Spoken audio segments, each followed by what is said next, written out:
মোহনা টেলিভিশনের নিউজরুম থেকে সবাইকে স্বাগত জানাচ্ছি। আমি কাজী পাপ্পু। চলছে বিপিএল, আর বিপিএলে আজকে দিনের প্রথম ম্যাচে মুখোমুখি হয়েছিল রংপুর রাইডার্স এবং খুলনা টাইগার্স, যেখানে রংপুর রাইডার্সকে 46 রানের বড় ব্যবধানে হারিয়ে খুলনা টাইগার্স কোয়ালিফায়ার খেলার সম্ভাবনা জাগিয়ে রেখেছে। অর্থাৎ এই যে কোয়ালিফায়ার খেলবে যারা, তাদের ভিতরে খুলনা টাইগার্স রয়েছেন, চিটাগং কিংস রয়েছেন এবং দুর্বার রাজশাহী, এই তিনজনের ভিতরে দুটি দল খেলবেন কোয়ালিফায়ার রাউন্ডে। এছাড়া কিন্তু আগেই কোয়ালিফায়ার নিশ্চিত করে ফেলেছেন ফরচুন বরিশাল এবং রংপুর রাইডার্স।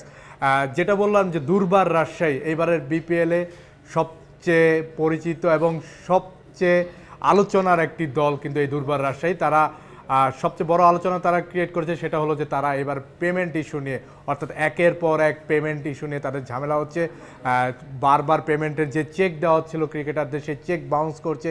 ফরেন ক্রিকেটারদের পেমেন্ট দেওয়া হচ্ছে না, যার কারণে অনেক ফরেন ক্রিকেটাররা লাস্টে কিন্তু একবার একটি ম্যাচ তারা মাঠেই আসেনি তারা খেলতে। অর্থাৎ পুরো 11 জনই ন্যাশনাল জাতীয় দলের প্লেয়ার, অর্থাৎ দেশি ক্রিকেটারকে নিয়ে নামতে হয়েছিল, যার কারণে কিন্তু এটার জন্য দুর্বার রাজশাহীকে জবাবদিহিতা করতে হবে। কারণ বিপিএলের যে নিয়ম রয়েছে সেই নিয়ম অনুযায়ী কিন্তু আপনাকে মাঠে অন্ততপক্ষে 2 জন ফরেন ক্রিকেটারকে রাখতে হবে, কিন্তু যেহেতু পেমেন্ট পায়নি যার কারণে তারা মাঠে আসেনি। তাদেরকে নক করা হয়েছিল। তাসকিন, যিনি দুর্বার রাজশাহীর ক্যাপ্টেন, তিনি কিন্তু বলেছিলেন যে ফরেন ক্রিকেটারদের রুমে গিয়ে নক করা হয়েছে, তাদেরকে টাকা দেওয়ার জন্য বলা হয়েছিল, কিন্তু তারা দরজাই খোলেনি। কারণ তারা জানে যে আসলে চেক দিচ্ছে সেটা বারবারই বাউন্স করছে, যার কারণে তারা মাঠে না আসাটাই ঠিক ভেবেছেন। এবং তারপরে যখন ম্যাচ জিতলো দুর্বার রাজশাহী, বলা হয়েছে তাদের দেশি ক্রিকেটারদের পেমেন্ট দেওয়া হচ্ছে 25% করে। তারা যখন ম্যাচ জিতলো, তারা আমরা দেখেছি টিম হোটেলে যাওয়ার পর যে ওনার, তাকে কাঁধে করে তারা আনন্দ উচ্ছ্বাস করেছে, যা ভেবেছে যে হয়তোবা সব সমাধান হয়ে যাচ্ছে, অর্থাৎ পেমেন্ট তারা পাচ্ছেন। কিন্তু আসলে দিন শেষে আবারও সেই কথা আসলো যে আসলে তাদের যে চেকটা দেওয়া হয়েছে সেই চেকটা বাউন্স করেছে। এবং পরবর্তীতে যখন আবার ক্রিকেটাররা এই দাবি দেওয়া নিয়ে কথা উঠেছে, তখন বোর্ড আসলে হস্তক্ষেপ করতে হয়েছে এবং বোর্ডের হস্তক্ষেপের পর 25% পেমেন্ট দেওয়া হয়েছে। তারপরে ফরেন ক্রিকেটাররা মাঠে আসছেন খেলার জন্য। কিন্তু এখন যে আরেকটা বড় আলোচনা হয়েছে যে তারা তাদের টাকা বাঁচানোর জন্য, অর্থাৎ টাকা সেভ করার জন্য শুধুমাত্র ফরেন ক্রিকেটারদেরকে 5 তারকা হোটেলে থাকার অনুমতি দিয়েছে। যারা দেশি ক্রিকেটার রয়েছে, দেশি কোচ রয়েছে, টিম ম্যানেজার রয়েছে, তাদেরকে কিন্তু হোটেল ছেড়ে চলে যাওয়ার নির্দেশ দিয়েছেন। অর্থাৎ তারা গতকালকে কিন্তু যারা দেশি ক্রিকেটার রয়েছেন তারা কিন্তু হোটেল ছেড়ে যার যার বাসায় চলে গিয়েছেন এবং বাসার থেকে তারা আসছেন। এবং আজকে কিন্তু অনেক জায়গায় ফেসবুকে মজা করেও একটা কথা বলা হচ্ছে যে দুর্বার রাজশাহী যদি কোয়ালিফায়ার খেলে তাহলে তাদের মালিককে আরও প্রবলেমে পড়তে হবে। সেই প্রবলেমটা কি? আরও 7 দিন খেলা হবে। 7 দিন খেলা মানে আপনাকে টিম প্র্যাকটিসের জন্য ব্যবস্থা করতে হবে, টিম বাস ব্যবস্থা করতে হবে, বল বয় ব্যবস্থা করতে হবে, টাকা দিতে হবে। তো এই যে টাকা, এই টাকা তখন কিভাবে দিবে, এটা নিয়ে বারবার কথা হচ্ছে। কিন্তু বোর্ড চাচ্ছে যে এটা সমাধান হোক। কিন্তু দিন শেষে এবারে বিপিএল যখন শুরুর আগে ক্রীড়া উপদেষ্টা আসিফ মাহমুদ সজীব ভুঁইয়া বলেছিলেন এবারে বিপিএলটা হবে দেখার মতো। এখন মানুষ আসলেই বলতেছে যে আসলেই দেখার মতো হচ্ছে, কারণ বারবার এই পেমেন্ট নিয়ে শুধু ইস্যু নয়, এবার আবারও শোনা যাচ্ছে যে ম্যাচ ফিক্সিংয়েরও গন্ধ পাওয়া যাচ্ছে। অনেক ম্যাচে দেখেছি যে 197 198 রান করেছিলেন, সেই ম্যাচ ওভারলেপ করে খুব ইজিলি জিতে যাচ্ছেন। অনেক ম্যাচ নিয়ে সন্দেহ করা হচ্ছে। আলিস আল ইসলামের বোলিং অ্যাকশন নিয়ে কথা উঠেছে, তার বোলিং অ্যাকশন অবৈধ রয়েছে।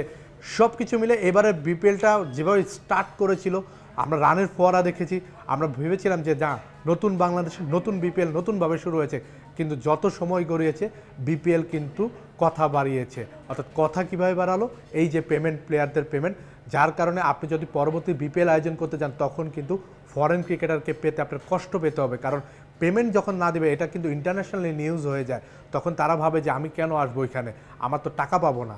যখন টাকার চিন্তা করে, কারণ দিন শেষে সবাই কিন্তু টাকার জন্য খেলে, ক্রিকেটটা টাকার জন্য। তামিম ইকবাল গতকালকে একই কথা বলেছেন, কেন পেমেন্ট নিয়ে ঝামেলা হবে। মেহেদী হাসান মিরাজ, বাংলাদেশের একজন ওয়ার্ল্ড ক্লাস প্লেয়ার, সেও কিন্তু একই কথা বলেছেন। আরেকটা জিনিস হলো, এবারে বিপিএলের সবচেয়ে আকর্ষণীয় 2 জন ক্রিকেটারকে বাদ দিয়ে কিন্তু বিপিএলটা হয়েছে। একটা হলো সাকিব আল হাসান, একজন হলো মাশরাফি বিন মর্তুজা।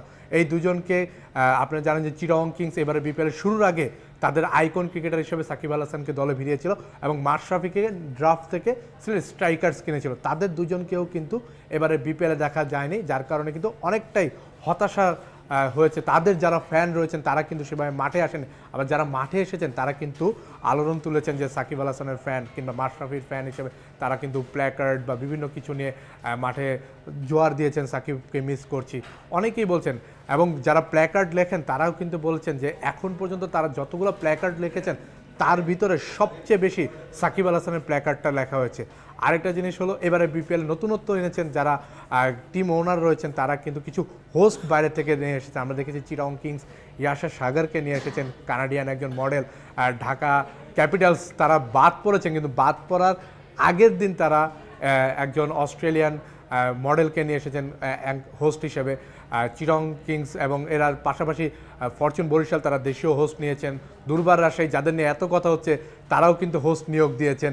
কিন্তু দিন শেষে কথা হলো যে চিটাং কিংসেও কিন্তু পেমেন্ট নিয়ে ঝামেলা হয়েছে। তারা কিন্তু পারভেজ হোসেন ইমনকে একটা চেক দিয়েছিলেন, সেই চেকটি বাউন্স করেছে এবং পারভেজ হোসেন ইমনকে পেমেন্ট দেওয়া হয়নি। তখন ইমন কিন্তু কথা বলেছেন এবং তখন যিনি সামির কারে তিনি যে ব্যাখ্যাটি দিয়েছেন সেই ব্যাখ্যাটি কিন্তু ভালোভাবে নেননি অনেকেই। কারণ আপনি পারফর্ম করতে পারবেন কি পারবেন না সেটার সাথে আপনার পেমেন্টের কিন্তু কোনো ইস্যু থাকে না। কারণ আপনি যখন দলে প্লেয়ারকে নেবেন তাকে কিন্তু পেমেন্ট দিতে হবে, কারণ আপনি তাকে একাদশে রেখেছেন, সে ম্যাচে রান নাই করতে পারে। লিটন কুমার দাস তার এইবারে বিপিএলের স্টার্টটা খুব একটা ভালো হয়েছে তা কিন্তু না, কিন্তু তার মানে এই না যে ঢাকা ক্যাপিটালস তার পেমেন্ট দেয়নি। ঢাকা ক্যাপিটালস তাদের পেমেন্ট দিচ্ছে, ফরচুন বরিশাল তাদের পেমেন্ট দিচ্ছে, সবাই তাদের পেমেন্ট দিচ্ছে, তাহলে কেন বাকিরা পেমেন্ট দিতে পারছে না? এবার আসি আমি যদি একটু পয়েন্ট টেবিলটা বলি। এবারে পয়েন্ট টেবিলে যদি সবার উপরে রয়েছে ফরচুন বরিশাল, 11 ম্যাচ তারা খেলেছেন, মাত্র 2টি ম্যাচ হেরেছেন, 9টিতে জয় পেয়েছেন, তাদের পয়েন্ট কিন্তু 18 এবং তারা কোয়ালিফাই নিশ্চিত করেছেন। দ্বিতীয় অবস্থানে রয়েছেন রংপুর রাইডার্স, তারা 12টি ম্যাচ খেলেছেন যার মধ্যে 8টিতে জয় পেয়েছেন, তারা টানা কিন্তু 8 ম্যাচ জয় পেয়েছিল, তারপরে কিন্তু তারা এই যে টানা 4 ম্যাচ আবার হারলো। তারা রয়েছেন দ্বিতীয় পয়েন্ট টেবিলের দ্বিতীয় স্থানে, তারাও কিন্তু কোয়ালিফাই নিশ্চিত করেছেন। এবং তৃতীয়, চতুর্থ এবং পঞ্চম স্থানে রয়েছেন চিটাগং কিংস, দুর্বার রাজশাহী এবং খুলনা টাইগার্স, যেখানে চিটাগং কিংস এবং দুর্বার রাজশাহী দুজনের পয়েন্টই 12, দুজনেই কিন্তু ভিতরে চিটাগং কিংসের 2টি ম্যাচ বাকি রয়েছে, কিন্তু দুর্বার রাজশাহীর ম্যাচ শেষ। অর্থাৎ খুলনা টাইগার্সের একটা সুবর্ণ সুযোগ রয়েছে, তারা আজকে 10 পয়েন্ট নিয়ে রয়েছেন পয়েন্ট টেবিলে 5-এ। তারা কিন্তু আর একটা ম্যাচ রয়েছে তাদের আগামীকাল চিটাগং কিংসের সাথে, সেই ম্যাচে যদি তারা ম্যাচটি জিতে যায় তাহলে কিন্তু তারা অনেকটা নেট রান রেটেও এগিয়ে যেতে পারে, খুলনা টাইগার্স এগিয়ে যেয়ে সুপার 4 নিশ্চিত করতে পারে। তো এই ছিল মোহনার নিউজ রুম থেকে আমার কাছে খেলাধুলা নিয়ে সর্বশেষ।